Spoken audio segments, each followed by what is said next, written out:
2 సంవత్సరాలు ఒక ఎగ్జామ్ కోసం ప్రిపేర్ అయిన తర్వాత, ఆ ఎగ్జామ్ రాసి మంచి ర్యాంక్ తెచ్చుకొని, ఆ కాలేజ్‌లోకి ఎళ్ళిన తర్వాత, తీరా ఆ కాలేజ్ ఒక చెత్త కాలేజ్ అని తెలిసిన తర్వాత నీ రియాక్షన్ ఎట్లుంటది? అసలు 90% ఎంసెట్ కాలేజెస్ సర్టిఫికేట్ మీద పేరుకు తప్ప దేనికి పనికిరావు. అంత కష్టపడి మంచి ర్యాంక్ తెచ్చుకోవాలనుకునేది రిలేటివ్స్ ముందర షో ఆఫ్ చేసుకోవడానికి కాదు. దానికన్నా మెయిన్ రీజన్ ఒకటి ఉంటది. రైట్ నౌ నువ్వు ఎంసెట్ ఎగ్జామ్‌కి ప్రిపేర్ అవుతున్నావు. కానీ ఎందుకు ప్రిపేర్ అవుతున్నావు? ఆ తర్వాత ఏ కాలేజ్‌లోకి వెళ్తావు? కాలేజ్‌లో జాయిన్ తర్వాత ఏం చేస్తావు అనేది నీకు ఇప్పుడు తెలియాలి. నేను ఫస్ట్ టైం కాలేజ్ జాయిన్ అయినప్పుడు నాకు ఏమనిపించిందంటే, నన్ను ఇప్పటి నుంచి ఎవడు ఆపడు. నాకు ఇష్టం వచ్చింది చేసుకుంటా, నాకు ఇష్టం వచ్చినట్లు ఉంటా అనుకున్నా. అదొక పాయింట్ వరకు నిజమే. ఎందుకంటే మనకి ఇక్కడ చాలా ఫ్రీడమ్ ఉంటుంది. మనం ఏం చేసినా అసలు అడిగేవాడు ఉండడు. క్లాస్‌కి వెళ్ళకపో అసలు ఎవడు అడగడు. కానీ రియాలిటీ ఏంటంటే ఈ బీటెక్ 4 ఇయర్స్ ఉంది చూసారా? ఇది కనుక మన చేతిలో లేకపోతే, అంటే ఐ మీన్ మన కంట్రోల్‌లో లేకపోతేనా చాలా బాధగా ఉంటది. ఎప్పుడు 4th ఇయర్ అయిపోయిన తర్వాత. అప్పుడు మనం రియలైజ్ అవుతాం ఎందుకని ఇట్లా చేసామని చెప్పేసి. బేసిక్‌గా ఫస్ట్ ఇయర్‌లో గానీ, సెకండ్ ఇయర్‌లో ఉన్నప్పుడు మనకి ఇంకా చాలా టైం ఉందిలే, మనం మంచిగా చదువుకొని ఎంజాయ్ చేయొచ్చు, ఇంకా పెద్ద పెద్ద చేయొచ్చు అనుకుంటాం. బట్ ఇక్కడ రియాలిటీలో ఇంజినీరింగ్‌లో ఫస్ట్ మినిట్ నుంచి మొత్తం ఇంపార్టెంటే. ఎందుకంటే నువ్వు ఆ 4 ఇయర్స్‌లోనే ఒక క్లారిటీ తెచ్చుకుంటావు ఏ కెరీర్ పాత్‌లోకి వెళ్ళాలని చెప్పేసి. వన్స్ నీకు క్లారిటీ వచ్చిన తర్వాత వాటికి కావాల్సిన స్కిల్స్‌ని నువ్వు కాలేజ్ టైంలోనే ఇంప్రూవ్ చేసుకోవాలి. తర్వాత కాలేజ్ అయిపోయిన తర్వాత నువ్వు ఏదైనా కష్టపడతా అంటే అప్పుడు నీకు అసలు టైం ఉండదు. మనం ఏ స్కిల్ నేర్చుకోవాలన్నా, ఏది కొత్తగా ట్రై చేయాలన్నా మనకున్నది ఒకటే ఒక టైం బీటెక్. మరి నువ్వు అంత ఇంపార్టెంట్ టైం గడిపేది బీటెక్ కాలేజ్లో కదా. మరి అట్లాంటి కాలేజ్ని నువ్వు మంచిగా చూస్ చేసుకుంటున్నావా లేదా అని చెప్పేసి నీకు తెలియాలి. బేసిక్గా మనం ఇంటర్ అయిపోయిన తర్వాత చైతన్య నారాయణ కాలేజ్ నుంచి బయటకు వస్తాం. దాని తర్వాత ఒక ఇంజనీరింగ్ కాలేజ్కి వెళ్ళిన తర్వాత మనకి చాలా ఫ్రీగా ఉంటుంది. ఆ టైంలో మనకి ఎవడో చెప్పడు. అప్ టు ఇంటర్ వరకు నిన్ను గైడ్ చేసే వాళ్ళు ఉంటారు. అరే ఇది నేర్చుకో, అది నేర్చుకో అని చెప్పేసి చెప్పేవాళ్ళు ఉంటారు.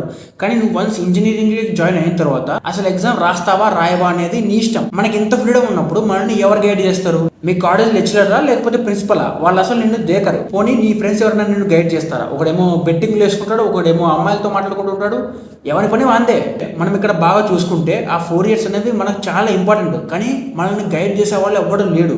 అలాంటప్పుడు మనం ఏం చేస్తాం తెలుసా?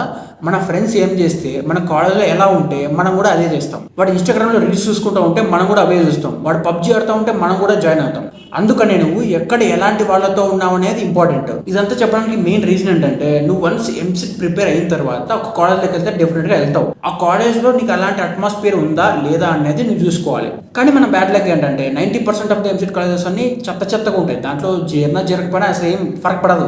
ఏదేమైనా సరే నువ్వు ఒక మంచి కాలేజ్లోకి వెళ్ళాలి. దానికోసం నువ్వు ఎంసెట్లో మంచి ర్యాంక్ తెచ్చుకోవాలి. మీ రిలేటివ్స్ని ఇంప్రెస్ చేయడానికి కాదు, లేదంటే మీ ఫ్రెండ్స్ని ఇంప్రెస్ చేయడానికి కూడా కాదు.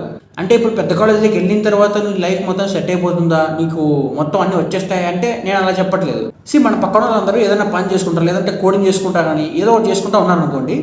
మనం అలాంటప్పుడు రీల్స్ చూసుకుంటూ ఉంటే మనకే బాగా అనిపించదు. బేసిక్గా టాప్ కాలేజెస్లో ఏమవుతుంది, వేరే కాలేజెస్తో పోలిస్తే వాళ్ళ కాలేజ్లో మంచి ఆపర్చునిటీస్ వస్తాయి. ప్రతి ఒక్కడు ఏదో ఒకటి చేసుకుంటూ ఉంటాడు. కొంతమంది ఏమో గేట్కి ప్రిపేర్ అవుతూ ఉంటాడు, కొంతమంది ఏమో హైయెస్ట్ ప్యాలరీ ఆఫ్ ద డెకేట్ అంటాడు, ఇంకోటేమో స్టార్ట్అప్ అంటాడు.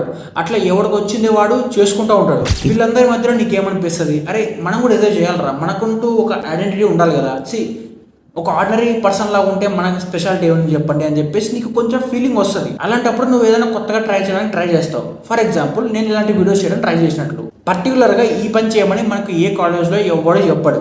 ఆ పని చేయాలని నీకు అనిపించినప్పుడు మాత్రమే చేస్తావు. అలా అనిపించాలంటే నువ్వు ఒక మంచి అట్మాస్ఫియర్లో ఉండాలి. అంటే నువ్వు ఒక మంచి కాలేజ్లో ఉండాలి. దానికోసం నువ్వు ఎంసెట్లో మంచి ర్యాంక్ తెచ్చుకోవాలి. మన వాళ్ళందరూ ఏమనుకుంటారు, అరే 4 ఏళ్ళు కదా ఏదో కాలేజ్ చదివేద్దాం. అదే ఏ కాలేజీలో అయినా సరే అదే సిలబస్ ఉంటుంది, అదే బుక్కులు ఉంటాయి కదా, అదే కదా చదివేది. అలాంటప్పుడు పెద్ద కాలేజీకి వెళ్తే ఏంటి, తక్కువ కాలేజీలోకి వెళ్తే ఏంటి, అట్లా అనుకుంటాం. మనం కాలేజీలోకి వెళ్ళి వాళ్ళు ఏదో బోర్డు మీద చెప్పేస్తారు, మనం నోట్స్ రాసుకుంటాం, ఆ రోజు ఇంటికి వచ్చి ప్రాక్టీస్ చేస్తాం. ఇలా ఏం కాదు. అసలు ఇంకా పచ్చిగా చెప్పాలంటే ఎగ్జామ్ ముందు రోజు తప్పితే అసలు మనకి సిలబస్ ఏముందో కూడా తెలియదు. అట్లే ఉంటుంది మరి బీటెక్. మరి మిగతా టైం అంతా ఏం చేస్తారు బ్రో అంటే, చెప్పాను కదా ఏదో ఒక రీల్స్ చూసుకుంటాం, కొద్దిసేపు పబ్జీ ఆడుకుంటాం, కొద్దిసేపు పడుకుంటాం, అంతే. అన్ని ఎంసెట్ కాలేజెస్లో జరిగేది ఇదే. కానీ నువ్వు ఆ టైంలో రీల్స్ చూసి టైం వేస్ట్ చేసుకుంటావా, పోనీ నీకు కావాల్సిన స్కిల్స్ నేర్చుకుని వాటి కోసం ప్రిపేర్ అవుతావా అనేది నీ చేతుల్లో ఉంటుంది. ఇదంతా జరగాలంటే ఒక మంచి అట్మాస్ఫియర్ ఉన్న పెద్ద కాలేజీలోకి వెళ్ళాలి. దానికోసం నువ్వు ఎంసెట్లో మంచి ర్యాంక్ తెచ్చుకోవాలి. ఇవన్నీ నీకెట్లా తెలుసు భయ్ అంటే, నేను కూడా ఒక బీటెక్ స్టూడెంట్నే. ఇవన్నీ చూసా కాబట్టి నేను చెప్పగలుగుతున్నా. ఈ వీడియో చేయడానికి ఉద్దేశం ఏంటంటే, మీరు ఎంసెట్లో ర్యాంక్ తెచ్చుకొని మీ రిలేటివ్స్కి చెప్పుకోవడమే కాదు, దానికన్నా ఇంపార్టెంట్ మీరు బీటెక్లో గడిపే 4 ఇయర్స్. ఆ 4 ఇయర్స్ కోసం మీరు మంచి కాలేజ్లోకి వెళ్ళాలి. దానికోసం అని చెప్పేసి నువ్వు ఎంసెట్లో ఒక మంచి ర్యాంక్ తెచ్చుకోవాలి. నువ్వు లాస్ట్ వరకు చూసావంటే నువ్వు కొంచెం కమిటెడ్గా ఉన్నావు. అండ్ ఈ వీడియో నీకు కొంచెం అర్థమని చెప్పేసి నేను అనుకుంటున్నా. మనం ఇదే ఊపుతో ఇంకొక వీడియోలో కలుద్దాం. అంతవరకు బై బై.